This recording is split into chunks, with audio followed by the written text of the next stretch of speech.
Good morning বন্ধুরা, আমি শ্রাবন্তী। আমার ক্যাপচার অফ ফ্রেম ব্লগে তোমাদের অনেক অনেক স্বাগত। আশা করছি তোমরা সবাই ভালো আছো আর আমিও ভালো আছি। আর আজ হচ্ছে রবিবার 7ই জুলাই, আর এখন ঘড়িতে বাজে 8টার মতো। এখন থেকে তোমাদের সাথে নিয়ে আমার ব্লগটা স্টার্ট করছি।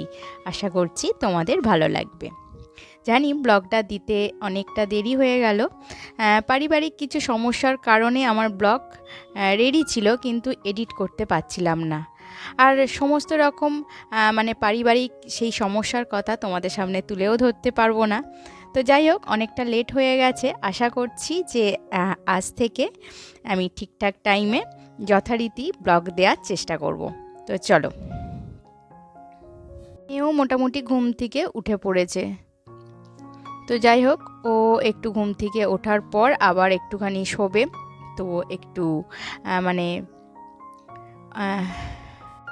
যেটাকে বলে আড়গোড় ভাঙা। তো যাই হোক, তো সেটার পরে ও উঠবে। তো এখন ও শুয়ে শুয়ে কিছুক্ষণ টিভি দেখবে। আর আজ যেহেতু রবিবার, তাই ওকে আর তাড়া দেবো না। আর এই বিস্কিটটা ওদের স্কুলের সামনে থেকে এনেছিলাম, খেয়ে দেখলাম বেশ কিন্তু সুন্দর খেতে। তো যাই হোক, চাটা আগে খেয়ে নিই। আর এখানে দেখো, বিছানাটাকেও আমি গুছিয়ে নিচ্ছি। তো আজকে হচ্ছে রথযাত্রা। তো রথযাত্রার রথ বিকালবেলা টানা হবে।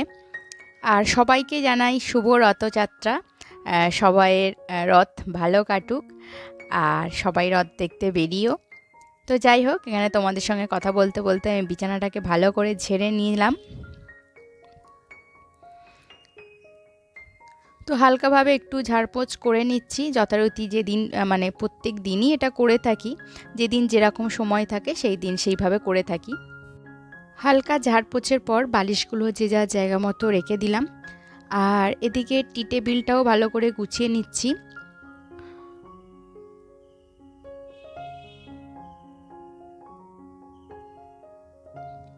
আসলে এই যে সোফাটা আছে, সোফাটার খাঁচে কাছে অনেক সময় নানা রকম নোংরা জমে থাকে।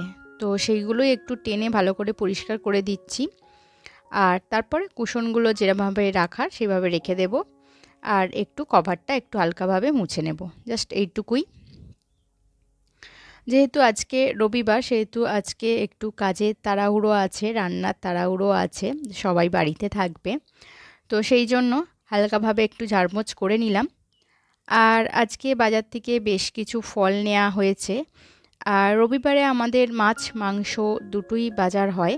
কারণ হচ্ছে সোমবার থেকে খুব তাড়াহুড়োর মধ্যে থাকে, বাজার করার অনেক সময় থাকে না, বা সেটা করলে অনেকটা লেট হয়ে যায়। তো সেই জন্য আর চিংড়ি মাছ হচ্ছে আমার মেয়ের ভীষণ ফেভারিট। তো সেই জন্য প্রত্যেক সপ্তাহতেই একবার মানে করে চিংড়ি মাছ আসে। আর এটা নেওয়া হয়েছে রুই মাছ। রুই মাছটা ভীষণই বড় ছিল। দেখতে ঠিক কাতলা মাছের মতো লাগছে, কিন্তু মাছটা ভীষণ বড় ছিল।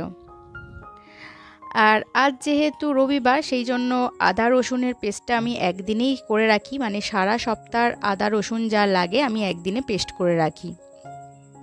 তো সেই জন্য সমস্ত কোয়াগুলো ছাড়িয়ে এখন জলে ভিজিয়ে রাখছি। ঘন্টাখানেক পরে সমস্ত ছাড়িয়ে একসঙ্গে পেস্ট করে নেব।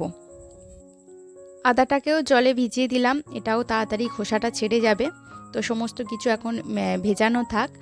আর আজকে মেয়ের বায়না হয়েছে একটু রাইস আর চিলি চিকেন খাবে। তো আমার আজকে রাইস করার খুব একটা ইচ্ছা ছিল না, আমি সেরকমভাবে বাজারও বলিনি। তো ঘরে মোটামুটি যা আছে ওকে তাই দিয়েই করে দেব। তো এখানে সেই জন্য চালটা ভিজিয়ে রাখলাম। আর মাংসটা ধুয়ে পরিষ্কার করে একটু ম্যারিনেট করে নিচ্ছি। তোমরা মোটামুটি সবাই জানো যে কি কি লাগে। তো এখানে আদা রসুনের পেস্ট, লঙ্কার গুঁড়ো, এখানে একটুখানি কর্নফ্লাওয়ার দিলাম, একটু ভিনিগার দিয়েছি, একটা ডিম দিলাম। আর এবারে সমস্ত কিছু একসঙ্গে ম্যারিনেট করে ভালো করে রেখে দিচ্ছি মেখে। অল্প একটু নুনও দিয়ে দিয়েছি। তো এটা এখন ম্যারিনেট করা বেশ কিছুক্ষণ থাক, আর তারপরে ভেজে নেব। আসলে আমার মেয়ে এখন প্লেন মাংসের ঝোল খেতে পারছে না। তো খুব বেশি হলে খুব কষ্টসিষ্ট করে ও এক পিস খেতে পারে। তো সেই জন্য একটু অন্যরকমভাবে মানে ও নিজেই বলছে কিভাবে খাবে, তো সেই রকমভাবে করে দিচ্ছি আর কি। মানে মাংসের ঝোল ওর একঘেয়ে হয়ে গেছে। তো চলো আজকে একটুখানি চিলি চিকেন বানানো যাক। তো ক্যাপসিকামটা তো বাড়িতে নেই, মোটামুটি পেঁয়াজ দিয়েই করব। তো মাংসগুলোকে আমি আগে ভালো করে মানে পকোড়া যেটা সেটা ভেজে নিচ্ছি, আর তারপরে তো জানোই তোমরা কিভাবে করে। তো এখানে আমি তোমাদের দেখাচ্ছি, আমি যে প্রসেসে করি সেটাই তোমাদের দেখাচ্ছি আর কি। তো পকোড়াগুলো মোটামুটি আমার ভাজা কমপ্লিট হয়ে গেছে। কড়া থেকে মোটামুটি আমি এখানে তেল কমিয়ে রেখেছি, এর মধ্যে কিছুটা আদা রসুন কুচি দিয়ে দিলাম, আর বড় করে কাটা পেঁয়াজ দিয়ে দিলাম, আর এখানে সস অল্প একটু সোয়া সস, চিলি সস আর টমেটো সস একসঙ্গে মিক্স করে রেখেছিলাম, তো সেটা দিয়ে দিলাম। ভালো করে একটু টস করে নিয়ে, ভালো করে একটু নাড়াচাড়া করে নিয়ে, নরম করে নিয়ে, আর এর মধ্যে এবার কর্নফ্লাওয়ার গোলা জলটা দিয়ে দেব। তোমাদের বলতে ভুলে গেলাম, বেশ কিছু আদা রসুনের পেস্টের জল, বাটা জল মানে মশলা ধোয়া জল, সেটা দিয়ে দিলাম। অল্প একটু স্বাদ মতো চিনিও দিয়ে দিলাম, স্বাদ মতো নুন। আর এবারে এর মধ্যে পকোড়াগুলো দিয়ে দিয়েছি একটু নাড়াচাড়া করে নিয়ে, আর এর মধ্যে এবারে কর্নফ্লাওয়ার গোলা জলটা দিয়ে দেব। তো কাঁচা লঙ্কাও চেলা করে দিয়ে দিয়েছি। ব্যাস, এবার একটু হালকাভাবে ফুটিয়ে নিয়ে নামিয়ে নেব। মানে পকোড়াটা যদি তৈরি করা হয়ে যায় তো 90% কাজ হয়েই যায়। তার মধ্যে এবারে ওই সস আর হচ্ছে কর্নফ্লাওয়ার গোলা জল। তো এরপরে মাঝখানে আরও ছোটোখাটো কাজগুলো ছিল, সেগুলো গুছিয়েছি, তোমাদের সঙ্গে আজ শেয়ার করলাম না। তো আজকে একদম সোজাসুজি চলে এসেছি লাঞ্চের বাটিতে, লাঞ্চের থালিতে, বাটিতে নয়, লাঞ্চের থালিতে। তো মেয়েকে প্রথমে দিয়ে দিয়েছি, আর এই হচ্ছে আমার লাঞ্চের থালি। একটু স্যালাড করে নিয়েছি, তার সঙ্গে একটু রাইস আর চিলি চিকেন। তো সেরকম সবজিও ছিল না, একটু গাজর ছিল আর হচ্ছে কাজু কিশমিশ দিয়ে জাস্ট নেড়ে নিয়েছি।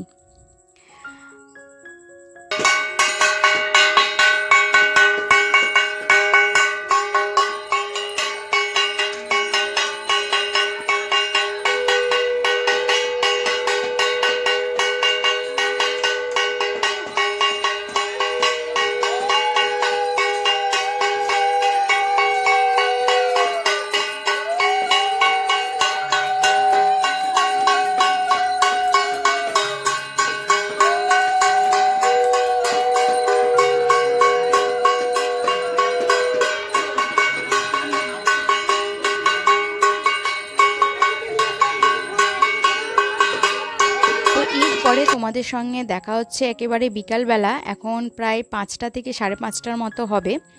তো এটা আমাদের প্রতিবেশীর বাড়ি, প্রত্যেক বছর এখান থেকে রথ বের হয় আর আমরা সেখানে যোগদান করি। তো আমাদের বাচ্চারা আনন্দের সঙ্গে এই রথ টানে। তো দেখতেই পাচ্ছ সব বাচ্চাগুলো রথ টানছে। আর এটা হচ্ছে আমাদের পাড়ার রাস্তা। তো এটা পুরো পাড়াটা যাব না, বেশ কিছু দূর গিয়ে ঘুরিয়ে নিয়ে আসবো। আর তারপরে আর এক প্রতিবেশীর বাড়ি, যাদের বাড়িতে আমরা মাসির বাড়ি মানা হয়েছে, তো সেখানে রথটা রেখে আসা হবে, জগন্নাথ সেখানে থাকবে।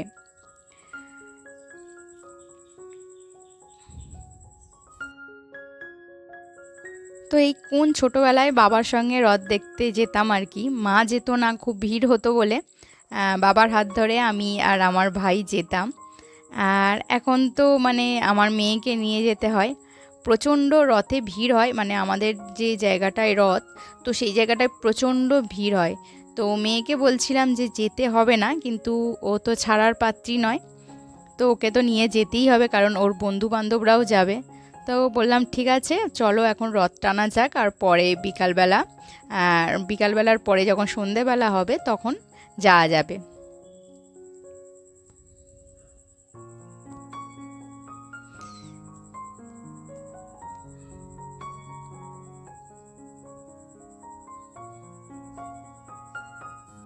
তো এই দিকটা আমাদের এই পর্যন্তই রথ টানা শেষ। এবার যাচ্ছি অপোজিট দিকে।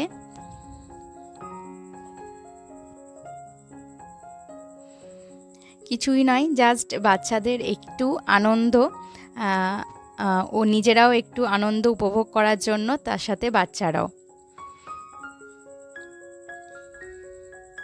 দেখতেই পাচ্ছ বেশ অনেকজনই লোক হয়েছে। তো এগুলো সবই হচ্ছে আমাদের প্রতিবেশীরা। তো এখন যাচ্ছি মাসির বাড়ির উদ্দেশ্যে। তো সেখানেই রথটা তুলে দেয়া হবে। তো চলো আমাদের সঙ্গে তোমরাও চলো।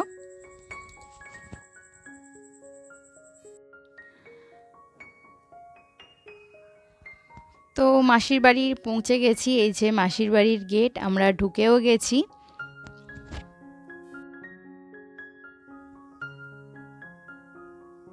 তো এই বাড়িতে জগন্নাথ থাকবে প্রায় 1 সপ্তাহ, আবার উল্টো রথে বেরোবে, তারপর বাড়ি পৌঁছাবে।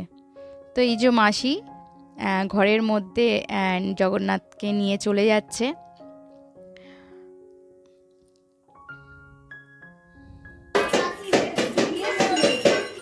এই হচ্ছে বিড়ালটার মন খারাপ, কারণ ওর সদ্যজাত বেবি কেউ নিয়ে চলে গেছে বা মারা গেছে। আর এখানে রথের প্রসাদ স্বরূপ লাড্ডু পাওয়া যাবে। এই যে এখানে রথটা রাখা হয়েছে। আর রথ টানার পর প্রসাদ স্বরূপ আমরা এবারে জিলিপি খাবো।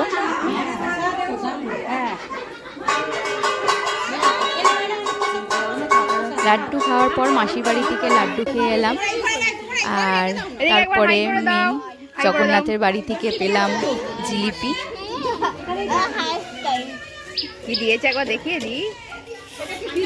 তো এরপরে তো বেরোতে হবে, একটু সন্ধ্যের দিক করে বেরিয়েছিলাম রথের উদ্দেশ্যে, মানে আমাদের যেখানে আসল রথ থাকে। তো প্রচণ্ড ভিড় হয়েছিল, তোমাদের একবার দেখাই। এই যে দেখো, মানে আমি এটা জাস্ট রথের ওপরটুকু তুলেছিলাম। এই দেখো প্রচণ্ড ভিড়, মানে দম বন্ধ করার মতো অবস্থা।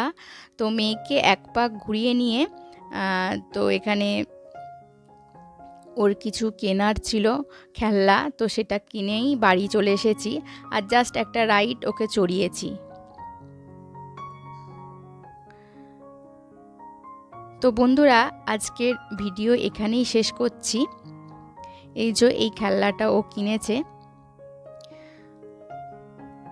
তো আমার ভিডিও যদি তোমাদের ভালো লেগে থাকে তাহলে অবশ্যই একটা লাইক কমেন্ট করে দিও। আর আমার চ্যানেলে নতুন বন্ধু হলে অবশ্যই একটা সাবস্ক্রাইব করে দিও।